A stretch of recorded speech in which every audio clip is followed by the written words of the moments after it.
Good morning students. तो कैसे हैं आप लोग? तो फाइनली वो वक्त आ चुका, आज 16 फरवरी और कल 17 फरवरी 2026 आपका एसपी का एग्जाम आपका इंतजार कर रहा है। तो फाइनली एग्जाम देने से पहले हम वो लिस्ट ऑफ क्वेश्चंस देख लेते हैं जो बार बार बोर्ड क्वेश्चंस में बार बार रिपीटेड हुए हैं, बार बार पूछे गए हैं, जिनको इंपॉर्टेंस दिया गया।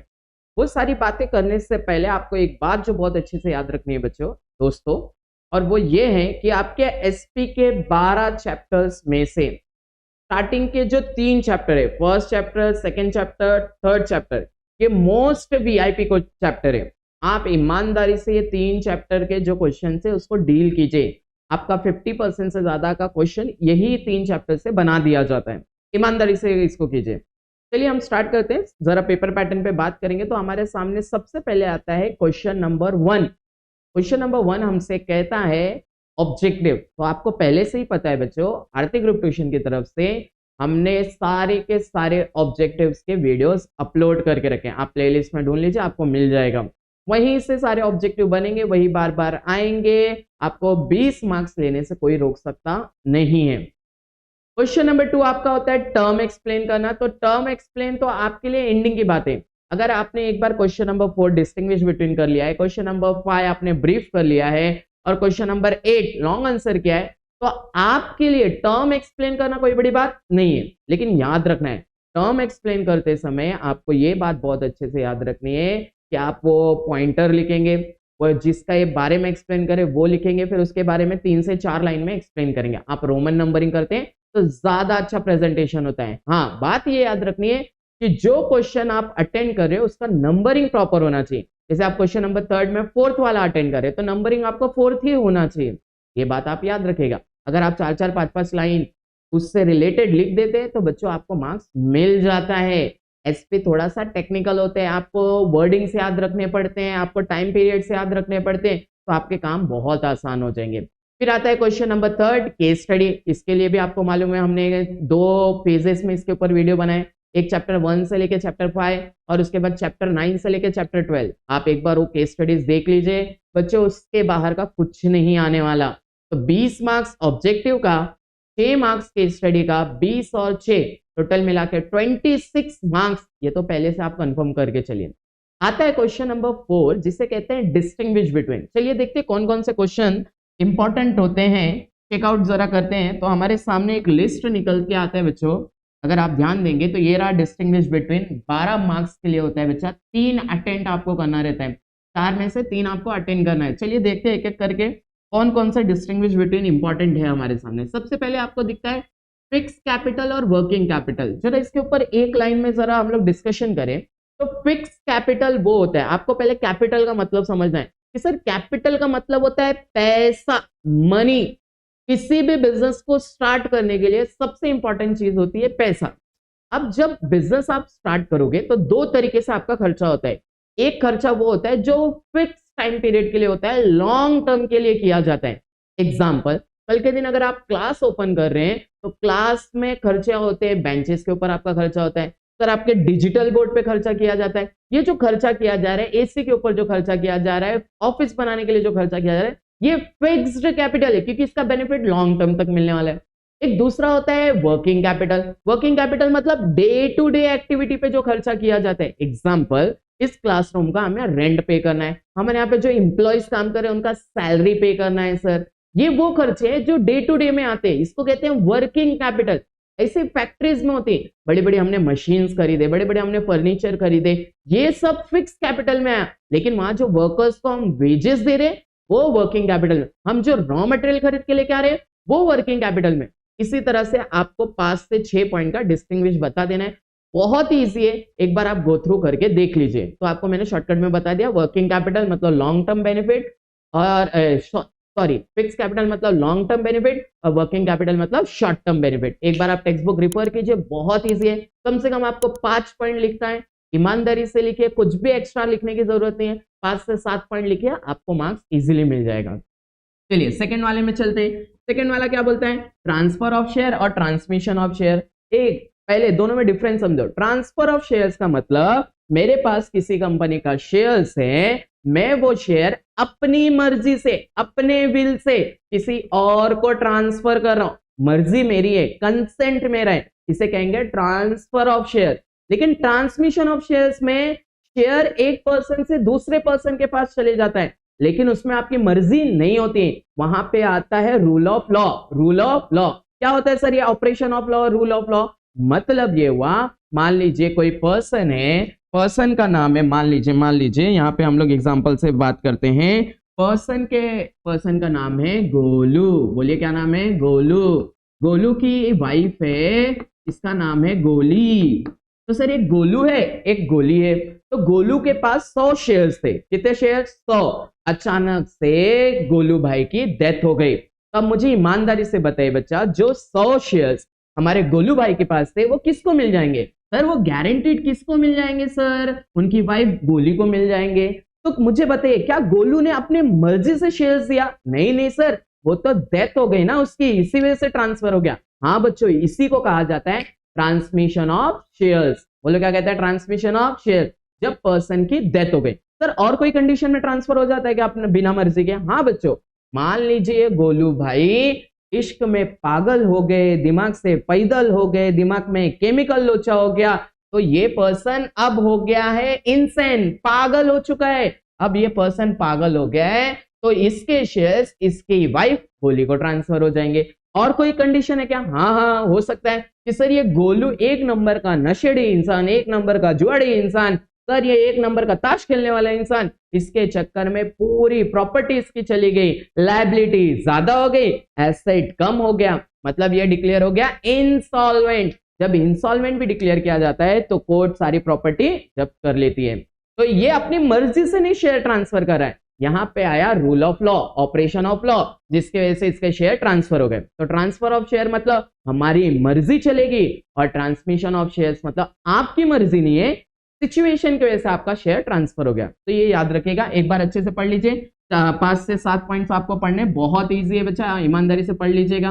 दूसरा हम लोग चलते हैं सर, थर्ड हम लोग के पास कौन है सर? डीमटेरियलाइजेशन और रीमटेरियलाइजेशन। तो बच्चों आपको भी पता है बच्चा, आज से बहुत साल पहले हमारे यहाँ पे, एक मिनट दीजिए,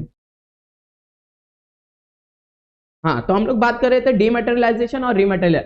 आज से बहुत साल पहले 90s के जमाने में अगर किसी पर्सन को शेयर्स खरीदना है, शेयर्स खरीदने के बाद उसके पास एविडेंस के तौर पे कंपनी की तरफ से मिलता था शेयर सर्टिफिकेट। ये होते थे फिजिकल फॉर्म में। बोलो कौन से फॉर्म में? फिजिकल। अच्छा सर इसके साथ प्रॉब्लम क्या होता था? सर इसके साथ प्रॉब्लम ये होता था कि ये शेयर्स कभी भी गुम हो सकते हैं सर, ये शेयर्स फट सकते हैं सर, ये शेयर के ऊपर कोई भी प्रॉब्लमेटिक चोरी हो सकता है सर, इसमें आग लग सकता है सर। तो फिजिकल फॉर्म के शेयर्स में बहुत प्रॉब्लम होते थे। फिर धीरे धीरे हमारे सेबी ने बोला कि ये जो फिजिकल फॉर्म के शेयर्स है इसको ऑनलाइन में कन्वर्ट करो। किस में कन्वर्ट करो? जल्दी बोलिए, ऑनलाइन। तो ये जो फिजिकल फॉर्म के शेयर्स हैं अब किस में कन्वर्ट होने लगे? जल्दी बोलो, ऑनलाइन। ये जो प्रोसेस हुआ ना फिजिकल से ऑनलाइन, इलेक्ट्रॉनिक, इसी प्रोसेस का नाम रखा गया बच्चा डीमटेरियलाइजेशन। तो आपको अगर कोई पूछ ले डीमटेरियलाइजेशन का मतलब, तो आपको बताना है पहले शेयर्स फिजिकल फॉर्म में मिलते थे, अब इसको हम कौन से फॉर्म में कन्वर्ट कर देते हैं? ऑनलाइन या इलेक्ट्रॉनिक। इसी को कहते हैं डीमटेरियलाइजेशन। और अगर इसी का उल्टा कर दे कि ऑनलाइन में जो शेयर्स है इसको हम कन्वर्ट करा रहे फिजिकल फॉर्म में, तो इसी को कहते हैं रीमटेरियलाइजेशन, जस्ट इसका अपोजिट। और आज के टाइम पे ये होता है, इसके लिए आपको डीमैट अकाउंट चाहिए रहता है। डीमैट अकाउंट, डीमैट अकाउंट ये शॉर्टकट वर्ड है, जबकि इसका फुल फॉर्म क्या होता है बच्चों? इसका फुल फॉर्म होता है डीमटेरियलाइजेशन। चलिए नेक्स्ट वाले पे चलते हैं, इसका भी 5 से 7 पॉइंट याद कर लीजिएगा, बहुत सिंपल पॉइंट है। उसके बाद पॉइंट नंबर 4 चलते हैं, प्राइमरी मार्केट और सेकेंडरी मार्केट।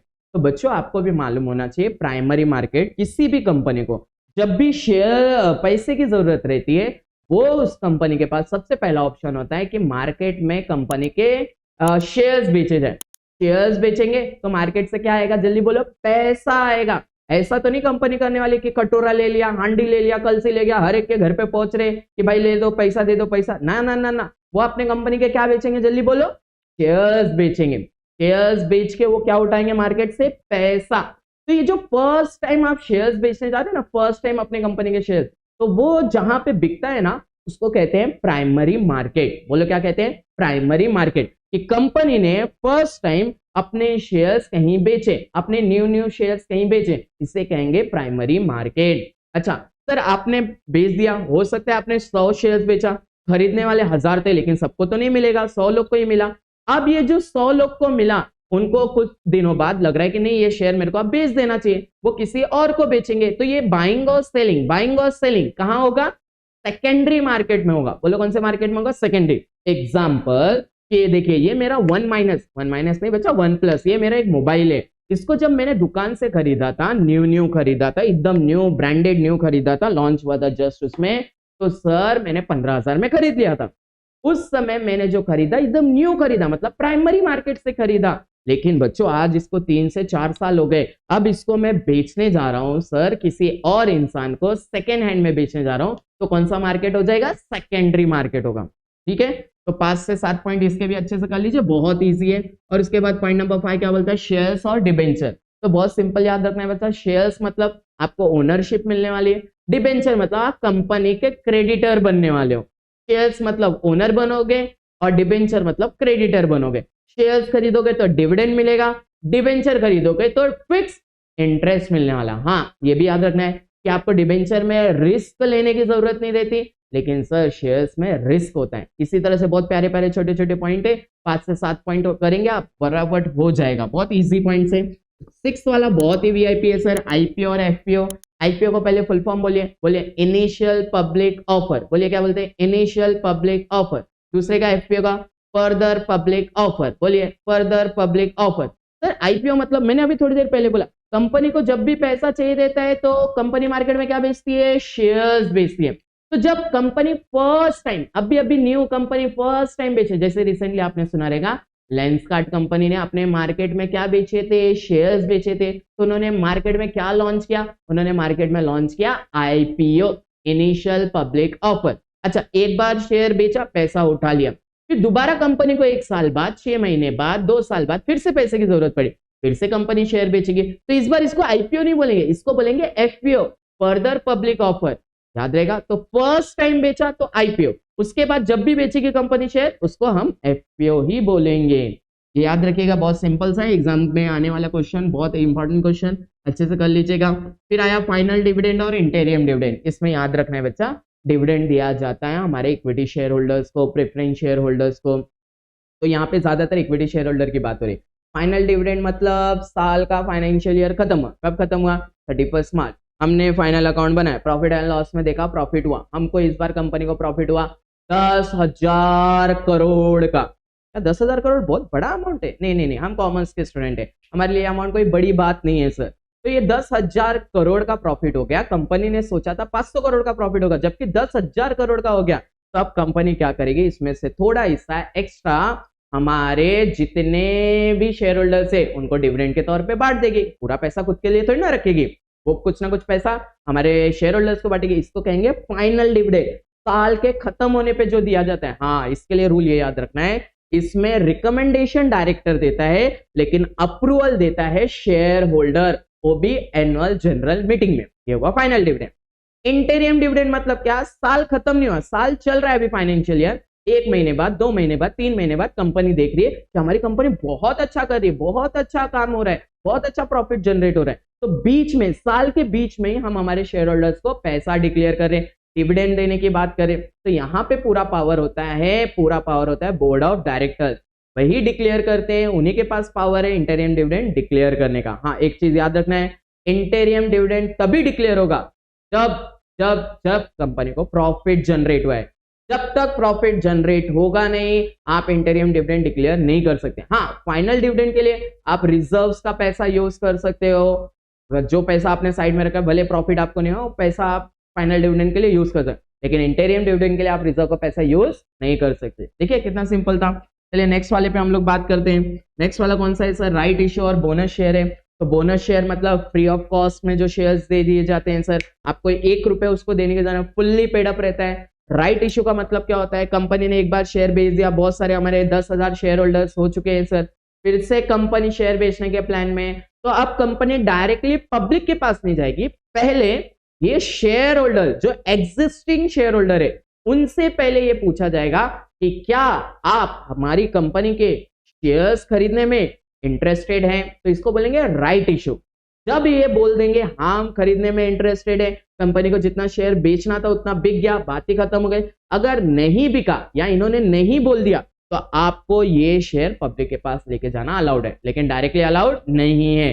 जब आपके पास एग्जिस्टिंग शेयर होल्डर है तो आपको राइट इशू के ऑप्शन में लेके आते हैं ताकि उनको ज्यादा प्रेफरेंस दिया जाए। ठीक है, चलिए नेक्स्ट वाले के साथ अगर हम लोग चले तो नेक्स्ट वाला आपके लिए क्या बोलता है राइट इशू के बाद, कौन बोलता है सर जल्दी बोलिए। डिविडेंड और इंटरेस्ट की बात हो रही है तो आपको भी मालूम है डिविडेंड कब मिलता है, जब आप शेयर्स खरीदते हैं।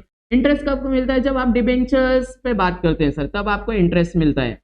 ठीक है, ये आपको फ्लक्चुएटिंग भी मिल सकता है, इंटरेस्ट हमेशा आपको फिक्स मिलता है। और सबसे इंपॉर्टेंट, बहुत ही प्यारा इंपॉर्टेंट, इक्विटी शेयर और preference share. Equity share real owners होते हैं कंपनी के, प्रेफरेंस शेयर रियल ओनर्स नहीं होते, इनके पास ज्यादा वोटिंग राइट्स नहीं होती, ज्यादा वोटिंग राइट्स होते इक्विटी शेयर होल्डर्स के पास। इनको फिक्स डिविडेंड मिलता है, इनको फ्लक्चुएटिंग। बहुत ही प्यारे प्यारे पॉइंट्स है, अच्छे से पढ़ लीजिएगा, इंपॉर्टेंट क्वेश्चन है एग्जाम का, बहुत प्यारा क्वेश्चन है। फिर आपके पास मनी मार्केट है, अगर शॉर्ट टर्म के लिए पैसा चाहिए तो आप मनी मार्केट की तरफ बढ़ते हैं सर, लॉन्ग टर्म के लिए पैसा चाहिए तो आप कैपिटल मार्केट की तरफ जाते हो, ये ध्यान रखना है आपको। और लास्ट सबसे इंपॉर्टेंट जिसे कहते हैं ओन कैपिटल और बोरोड कैपिटल। ओन कैपिटल मतलब हमारा खुद का पैसा, हमने शेयर्स बेचा, हमारा पैसा आ गया शेयर कैपिटल। हमने थोड़ा थोड़ा पैसा जमा करके रखा था, हर साल हम 10-10 करोड़ 10-10 करोड़ साइड में रखते गए, ये हमारा रिटेन अर्निंग हो गया, रिजर्व्स हो गए सर, ये हमने साइड करके रखे हैं, ये हमारा खुद का पैसा है, ओन्ड कैपिटल।